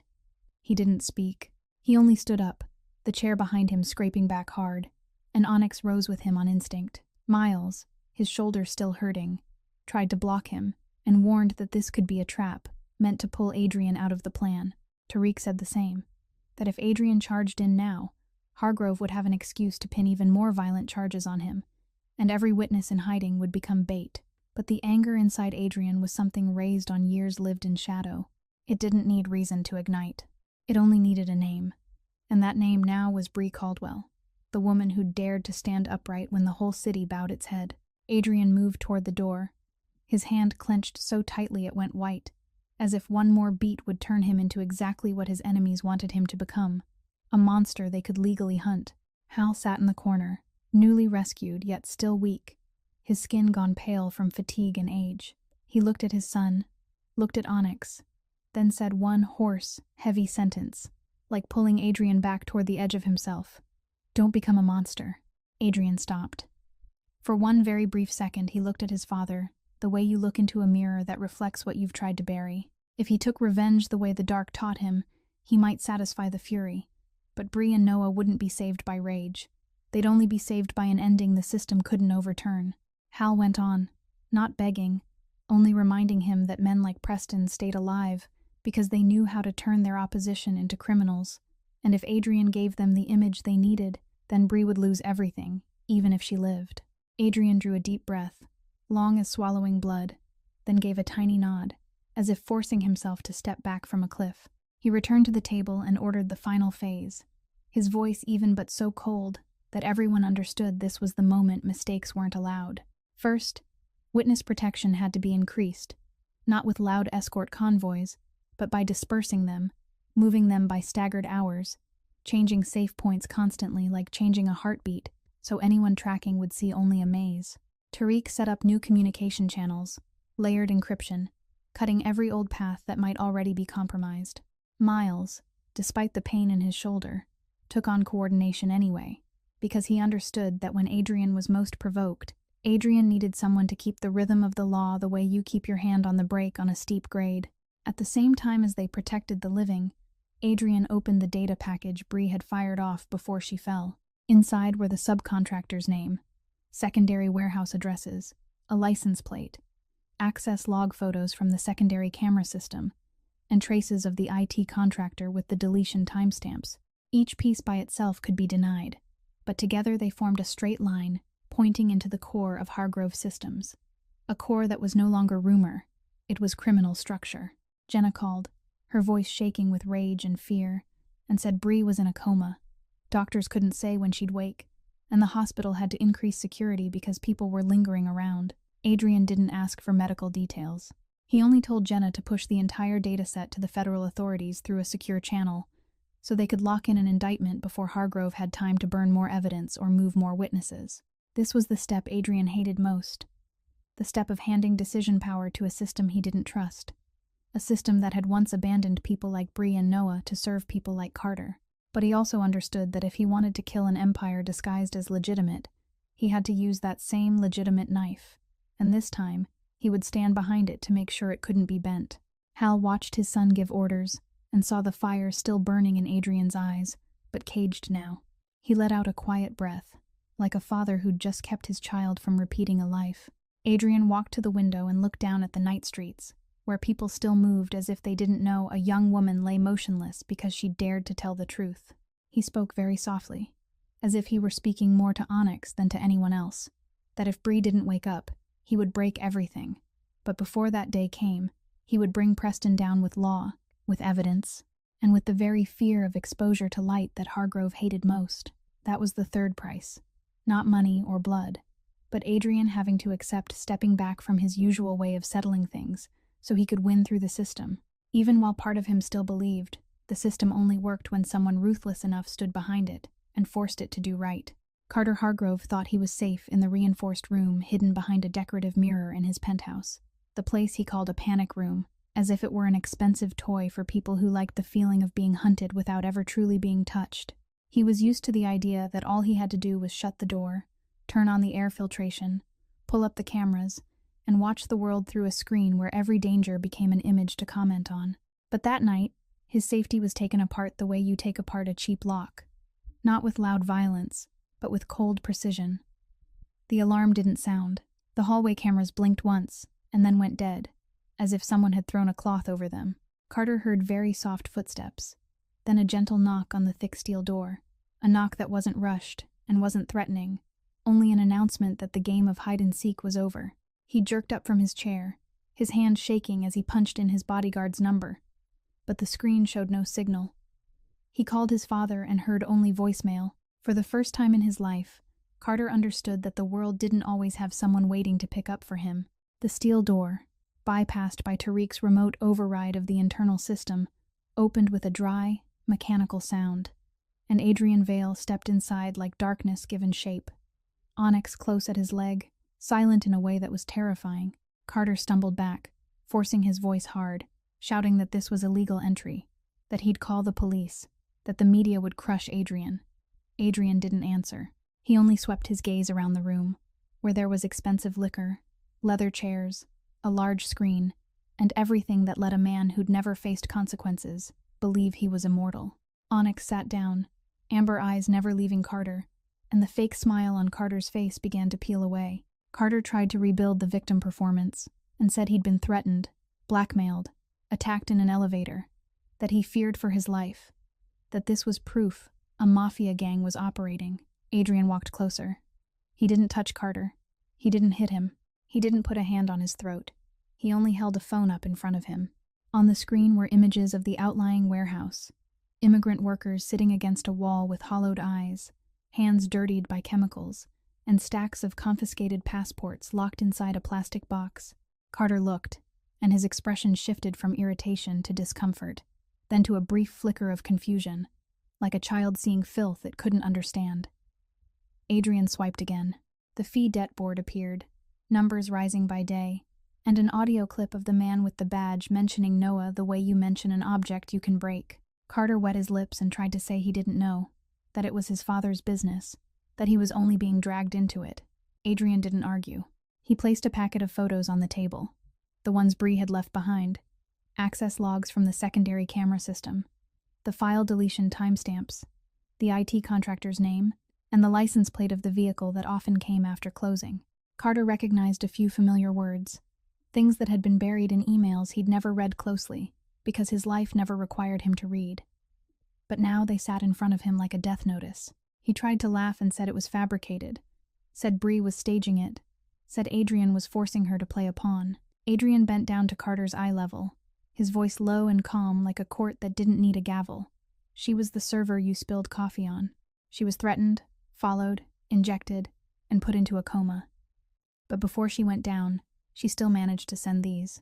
Carter froze, facing a truth more unbearable than fear, that someone he'd treated like trash could do what he'd never done in his life, take pain, and still not bow. Carter suddenly remembered his father's voice in a meeting, remembered Preston shouting at him for showing his face, remembered the cold look of a man who saw him as a technical error that could be fixed or removed. A real streak of fear crossed Carter's face. In a hoarse voice, he asked what Adrian wanted. Adrian didn't answer with money. He only said that Carter would leave this room, and from now on, Carter didn't control the story anymore. Carter erupted in desperate rage, yelling that he'd call Adrian Mafia, that he'd tell the federal authorities Adrian had kidnapped him, that he had proof, that he could turn Adrian into a criminal exactly the way Preston wanted. Adrian stood straight, his eyes unchanged, and his answer cut through every layer of performance like a knife through paper. She chose the light. You're standing in front of that light. Carter stared at Adrian as if he were staring at something he couldn't understand, because in Carter's world, everyone had a price. Everyone was afraid. Everyone could be bought, and light was only something you used for pictures. But in Adrian's eyes, there was no thrill of revenge. There was only a decision that had been locked in place, that Carter would have to look straight at what his family had built, and understand that for the first time, his victim act couldn't save him anymore. Carter was taken out of the reinforced room like an object being peeled from behind display glass, not tied up, not beaten, yet placed into a space where, for the first time, he couldn't control the light, the sound, or the story. Adrian didn't lock him in a dark basement. He had him sit in a room bright enough to see everything on the table. On the flat wood surface, 3 items lay evenly spaced like 3 faded cuts, a gun with its magazine removed, set beside it, a black USB drive, and a thick stack of documents, the first page stating clearly that all inheritance held in Carter's name would be transferred to a victim support fund, along with an agreement to cooperate and testify before federal authorities. Carter looked at the 3 things and let out a harsh laugh as if this were some sick joke. He said Adrian was insane if he thought he'd sign, that he had lawyers, he had the media, he had his father. Adrian didn't say much. He pulled a chair and sat across from him. Onyx lay close at his feet, eyes never leaving Carter. There were no threats, no promises of torture, only a silence that stretched so long Carter had to talk just to fill it. He said he could pay, more money than Adrian had ever seen. He said he'd disappear for a while and come back. He said he could make everything disappear the way he'd made past incidents disappear. Adrian gave a very slight shake of his head and said Carter's money was paper now, because the federal government had started tightening accounts, and the data Bree left behind had opened a door Preston couldn't close with a phone call. Carter shifted into anger, demanding to be released immediately, demanding a lawyer, demanding Preston, like a child raised to believe that if he shouted, someone would come running. Adrian slid a phone toward him and said he could call his father. Carter dialed, his hand trembling from rage, not fear, not yet. The call connected after a few rings. Preston answered, his voice low and cold as steel. Carter began spilling words fast, saying he'd been taken, saying Adrian was forcing him to sign, saying they needed to handle it now, saying the media had to be activated. Preston went silent for 1 beat, then asked only one question. What did you do again? Carter froze and said he hadn't done anything. It was all something those people had staged. Preston exhaled into the line, not the breath of a worried father, but of a businessman calculating damage. He said it very clearly. each word driven in like a nail, that the family was in a weak position, that any mistake now could bring the entire empire down, and that if Carter had allowed himself to fall into someone else's hands, then that was Carter's problem. There was no promise of rescue, no plan for extraction. Carter stammered and asked what his father would do. Preston answered flatly that he would do what was necessary to protect the company. The call ended. Carter sat there with the phone still pressed to his ear, but the dial tone had been sounding for a long time. In that moment, he understood something he'd never had to face. He wasn't the center. He wasn't a treasure. He was only a pawn that could be sacrificed if the board demanded it. Real fear crawled up into his throat for the first time. Not fear that Adrian would hit him, but fear that his own father would cut him loose to save himself.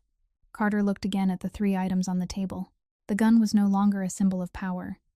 It was a coward's exit. The USB was a key that could expose everything he'd pretended not to know. The stack of papers was a price paid in the blood of the family's honor. He tried to bargain one last time, and asked if he signed, he'd be protected, if his life would be guaranteed, if he'd be put into witness protection. Adrian didn't offer ornate promises. He only said full cooperation. The entire pipeline, internal data turned over, and the federal government would have to protect him because it served their interests. Carter gave a crooked laugh and said he'd accuse Adrian of being Mafia. He'd say Adrian had kidnapped him and coerced him. Adrian answered calmly that Carter could say anything he wanted. But what Bree sent was already in federal hands, and if Carter didn't sign, the story would be told without his voice, and then Preston would decide how to silence him permanently. That sentence wasn't a threat, only arithmetic. Carter stared at Adrian for a long time, trying to find a crack, a hint of wavering, but he saw only a wall built from the will of someone who'd accepted stepping back from darkness so he could win in the light. At last, Carter's hand moved to the document stack. He signed not out of remorse, but because he wanted to live. He signed and agreed to turn over data from his private server, to name corrupt police, transport routes, and payments made to the debt collectors. When he set the pen down, Carter understood he'd just shattered the mask of power he'd worn since childhood. And the sound of that breaking hurt more than any fake bruise he'd ever inflicted on himself. By noon, Preston Hargrove stepped out of his car at the main factory gate like a man who still believed he was holding the rhythm of the world. His suit tailored to perfection, his tie knotted just right, his face calm enough for cameras to believe he was innocent. He'd come for an appointment he thought was secret, a private negotiation meant to smother the fire before it reached the boardroom. In Preston's mind, everything could be handled with a deal, with money, by shutting a few mouths and handing the media an alternate story. He'd lived that way for so long he assumed everyone else played by the same rules. But the parking lot outside the factory today didn't smell like the familiar breath of industry. It smelled like light turned on at full power. Federal vehicles sat in a line. Jackets with clear lettering formed a wall, and beyond them a row of media cameras had already been set up. Cables stretched long, microphones aimed straight at the gate. Preston slowed for one beat, his eyes sweeping the scene like a man who'd walked into a meeting and found someone else sitting in his chair. He tried to keep the smile, turned to say something to his assistant, but the assistant hadn't been allowed to come along. At that moment, every exit Preston might have used had already been calculated. Jenna Park stood among the reporters, not pushing forward, not shouting questions, only holding a thick file the way you hold a sentence. Her investigation had set public outrage boiling, but what brought the federal authorities here wasn't only outrage. It was a chain of evidence locked from multiple angles like a trap made of light. Data logs Tariq had reconstructed. Internal backup images from the cafe where the cameras had been accessed and the file deleted. Delivery paperwork and secondary warehouse addresses taken from a disposable phone. And Bree's voice note recording the mechanism of immigrant fee debt, along with the license plate of the vehicle that came after closing. All of it poured into one channel that led straight to this factory gate, the place Preston believed he could cover with contracts and lawyers. An agent approached, polite in tone but leaving no room for bargaining, and asked Preston to present identification and come with them for questioning. Preston asked what basis they had, asking in the voice of a man used to giving orders. The agent answered that the indictment had just been unsealed, and at those 2 words Preston's face tightened for an instant. He turned, searching for a familiar face in local law enforcement, the usual complicit glance, but this time nobody lowered their eyes. In the distance, a group of local police were being separated out, ordered to surrender their weapons. handcuffed one by one, and the badges that once threatened working families now hung on their chests like evidence in plain sight. The arrests unfolded simultaneously, precisely, like a trapdoor dropping in multiple places at the same moment. Preston realized his protection network was being torn out by the roots in a single afternoon. He tried to pivot back to the media game, turning toward the cameras and saying this was a persecution campaign staged by competitors, that his company complied with the law, that he would cooperate, and would sue the defamers. But his words were cut short by something he hadn't anticipated. Carter appeared, no longer draped in flashy outerwear, his face sallow, his eyes red from sleeplessness and the fear that had sunk deep. Carter stood beside the agents, not like a billionaire's son inspecting a scene, but like someone who'd just stepped out of a cage and still didn't know whether someone outside would shoot him. Preston saw his son, and his eyes went dark, a flare of anger rising before he could bury it. Carter looked at his father, his lips trembling, then spoke into a reporter's microphone, as if he were being forced to spit out what had been stuck in his throat. He said it was all real. The warehouses existed. Documents were held. Fee debt was used to bind people. Money had been paid to buy silence. Corrupt police had taken instructions to bury cases as workplace accidents. Each sentence Carter spoke was a knife slicing the glossy paint off the Hargrove empire. Preston took one step forward, his voice breaking as he called his son's name like he could pull Carter back to his side. But Carter stepped backward, panic in his eyes, as if he'd remembered Preston ending that phone call. And that truth left Carter with nowhere to return. The agent read the charges in a clear voice, needing no emphasis because the crowd itself created the echo. Trafficking, forced labor, money laundering, tax evasion, conspiracy to obstruct justice, bribery, and a list long enough to make the entire media line hold its breath. When the cold cuffs tightened around Preston's wrists, he still tried to keep his back straight, but the performed calm had drained from his face. Cameras flashed in rapid bursts, microphones crowded forward, and the trap of light closed perfectly, leaving Preston nowhere dark enough to hide.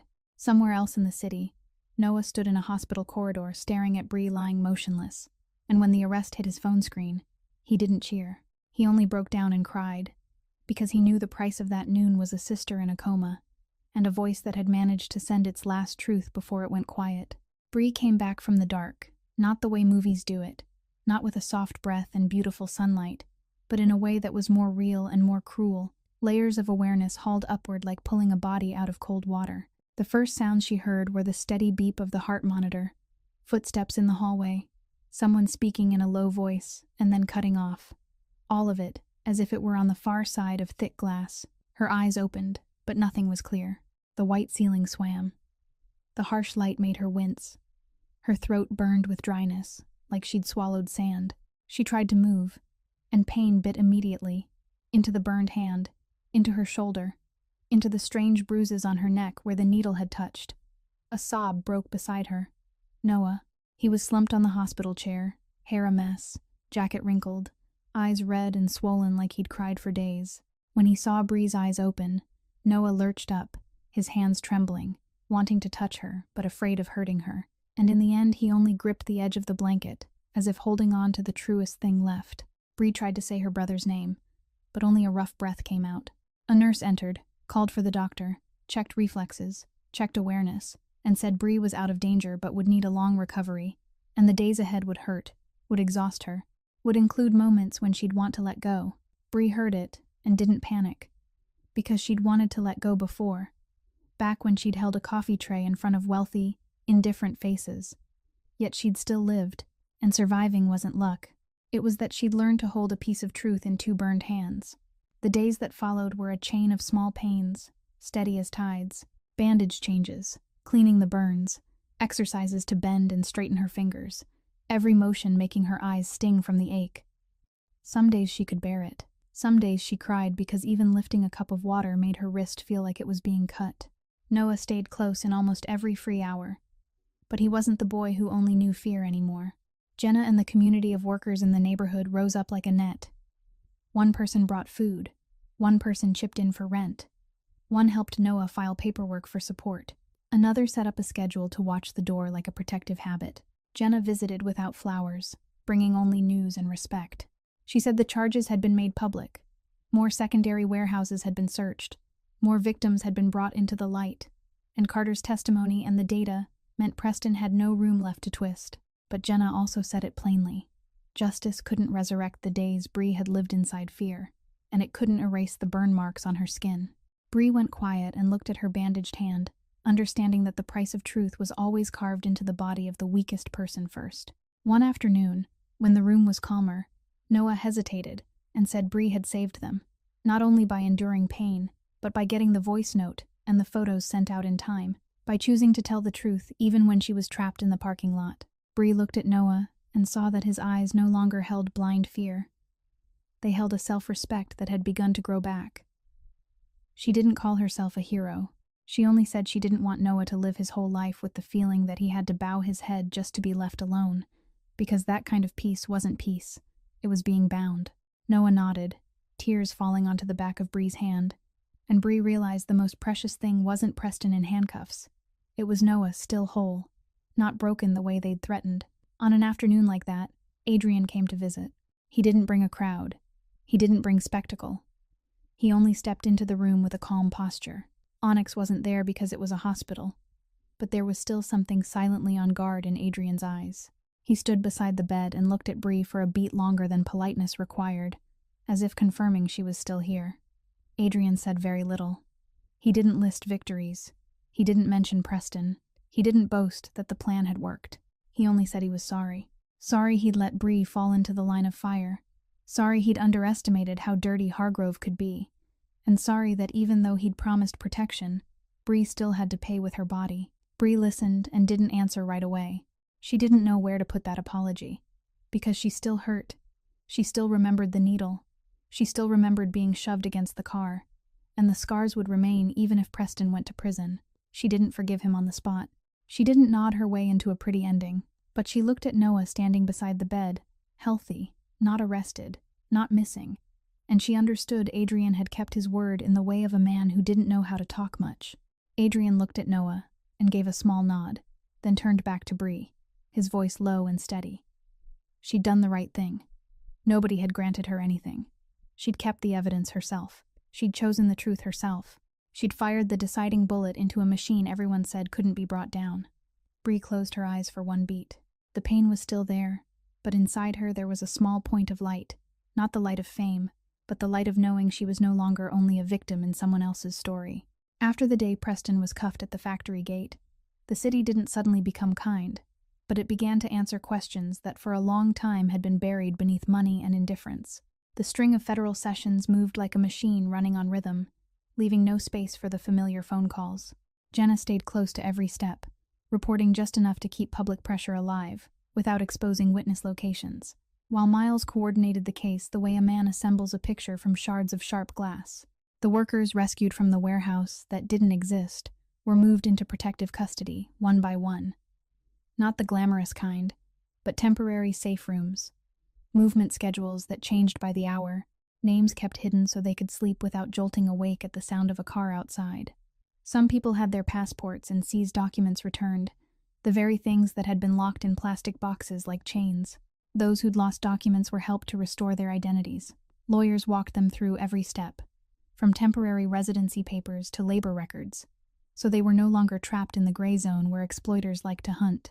Chemical burns, lingering coughs, exhausted bodies were taken in for care, and for the first time they heard doctors say they weren't being dramatic, that their bodies were pushing back against what they'd been forced to breathe. From Carter's testimony, secondary warehouses were searched one after another. Steel doors were broken open, fee debt boards were pulled down like lifting a curse, and lists of detained names were recorded so no one could disappear into statistics again. Some people were found alive. Some were reduced to traces, and each case slapped the glossy paint off this city. The authorities successfully intercepted the transport truck Adrian had tracked, and even the panicked witness who had fled was located safely, finally willing to speak now that the Hargrove shadow had lifted.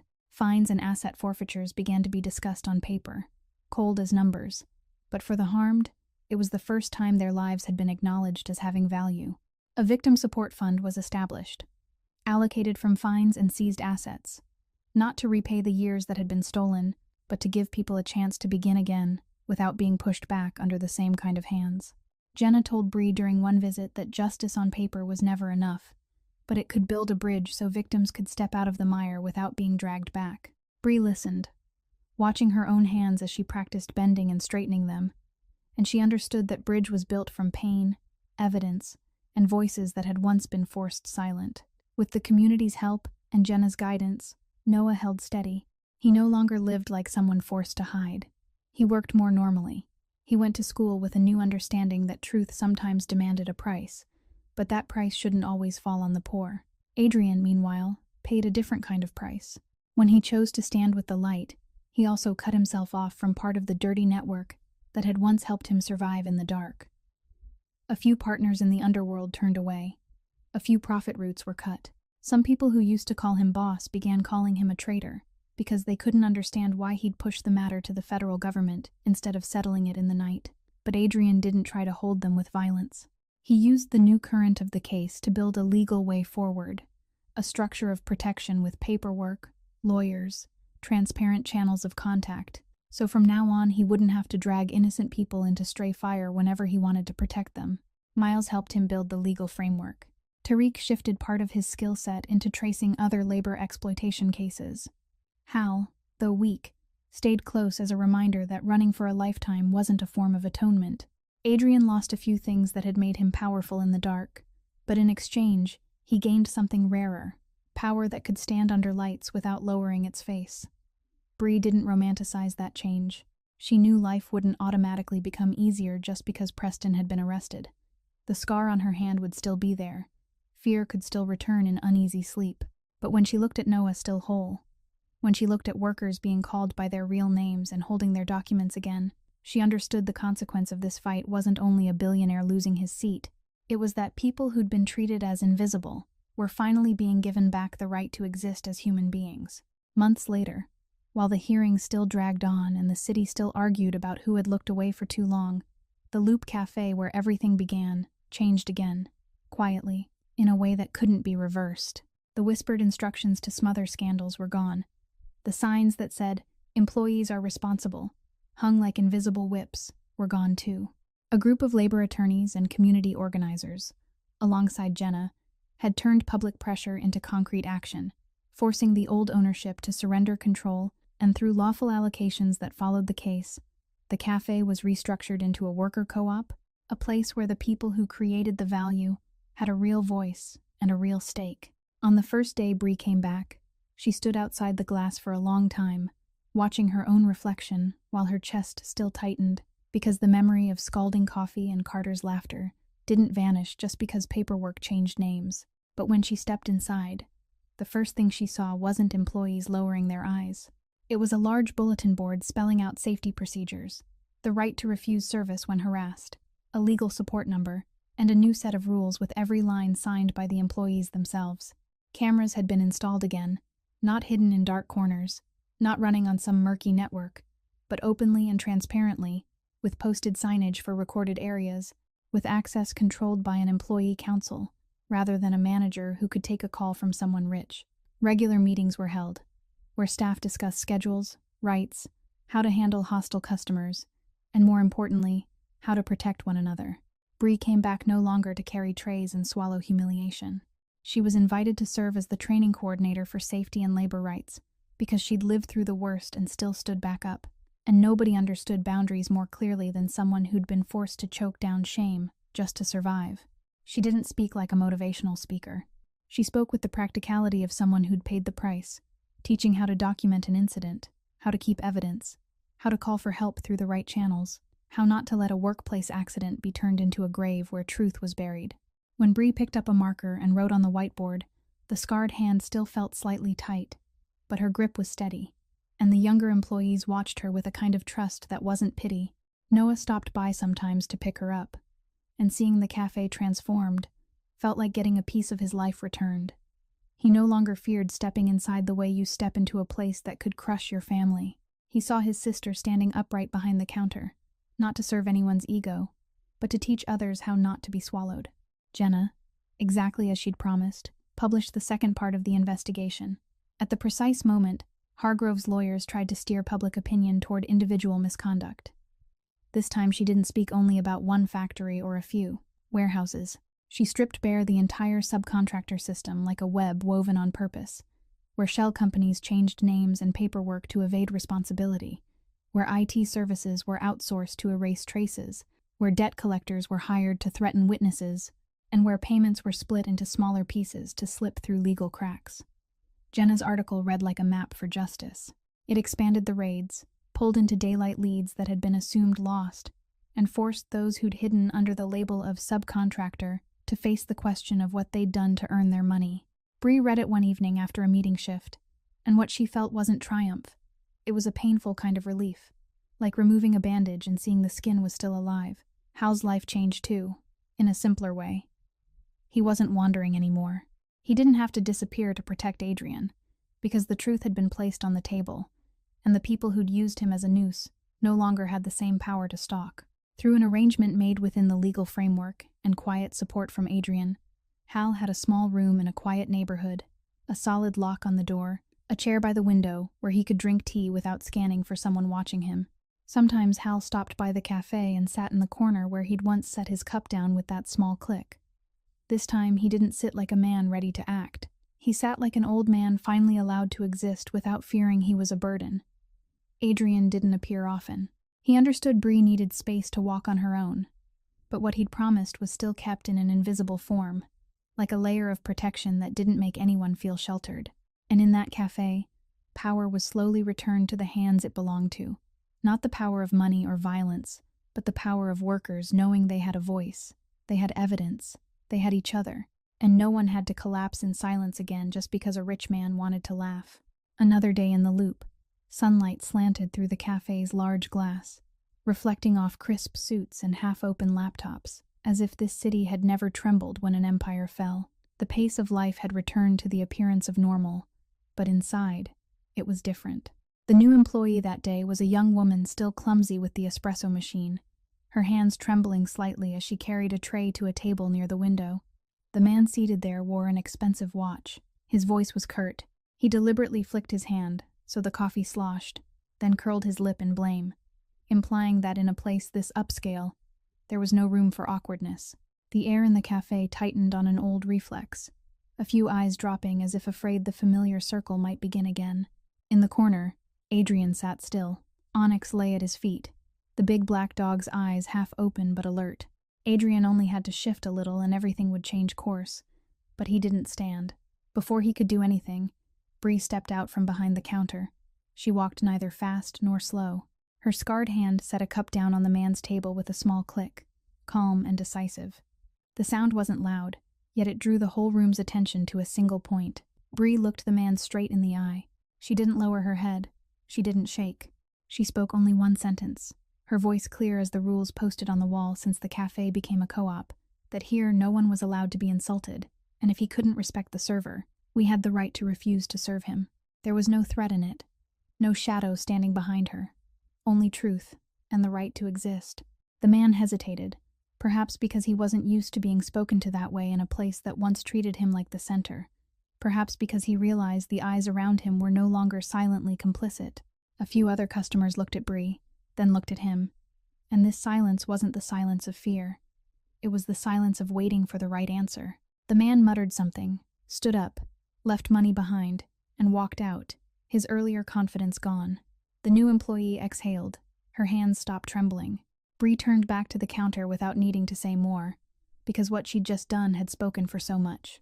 In the corner, Adrian remained seated.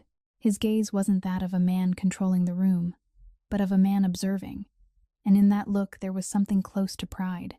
Yet he didn't step forward to claim the moment. Onyx lifted his head and looked at Bree for one beat, then lay back down. This time, the one who stood first wasn't a boss stepping out of the shadows. It was a server who once collapsed from burns, who now knew she had the right to set a boundary. The loop had closed, but not through revenge, through change. That cafe was no longer a place where power was performed through humiliating laughter. It was a place where everyone understood respect wasn't a gift handed down. It was a foundation that had to exist. Bree's story didn't erase the scar on her hand, but it proved a scar could become a reminder of strength that had made it through. Life can throw someone into darkness in a single moment, Yet that same person can choose to stand, hold evidence, tell the truth, and force the light to turn on. That is the greatest human value in this story, that justice doesn't appear by itself. It is built from the courage of the people who seem the smallest. If this story touched you, if you believe kindness and courage can change a small corner of the world, please subscribe to our channel so you can join us for more meaningful stories. Please like and share this video to spread the message that no one deserves to be treated like a decorative object in someone else's world. How do you feel about Bree and Adrian's journey? And in a similar situation, would you choose silence or speak up? Leave a comment so we can hear the thoughts from deep in your heart. Thank you for watching to the end. Goodbye and see you in the next video. Wishing everyone good health, a joyful life, and peace every day. Goodbye and see you again.